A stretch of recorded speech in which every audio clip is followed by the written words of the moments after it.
Elle a fini par céder au cancer du sein qui la rongeait depuis de nombreuses années. Star de la série Notre belle famille, Suzanne Somers est morte le dimanche 15 octobre 2023. L'actrice avait 76 ans. Impossible d'oublier ses dîners en famille passés devant le poste de télévision. Au début des années 1990, CST la série Notre belle famille qui rythmait les soupers. Aujourd'hui, l'humeur est plus morose face à cette triste nouvelle. Suzanne Somers, mère adorée de la sitcom qui incarnait Carol, est morte le dimanche 15 octobre 2023.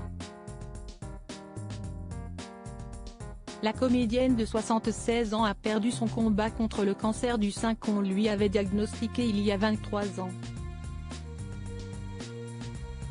CST un véritable coup de massue pour de nombreuses personnes.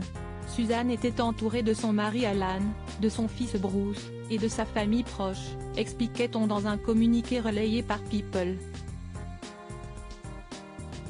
Ils étaient réunis pour célébrer son 77e anniversaire, qu'elle aurait dû fêter le 16 octobre. À la place, ils célébreront son extraordinaire existence et veulent remercier les millions de fans et d'abonnés qui l'aimaient tant.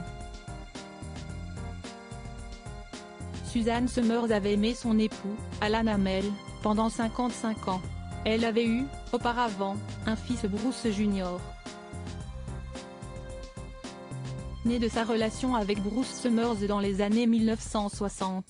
Elle était une amie, une épouse, une sœur, une fille, une artiste, une icône et une légende, écrit Bruce Jr. sur les réseaux sociaux. Mais pour moi, elle était juste ma maman. J'ai eu le privilège d'être la seule personne à pouvoir l'appeler comme ça. Elle continuera à vivre à travers moi puisqu'elle m'a appris à être gentil, à être présent, à aimer et à être aimé, à me soucier des gens, à exprimer mes sentiments et à toujours parler avec le cœur. Merci d'avoir été la meilleure des mères. Tu me manques déjà. Suzanne Somers avait mis sa carrière de comédienne entre parenthèses depuis les années 2000. Adorée du public, l'actrice avait préféré favoriser son hygiène de vie, menant un quotidien très sain et écrivant de nombreux ouvrages sur le bien-être. Évidemment, personne n'oublie les rôles qu'elle a tenus à la télévision.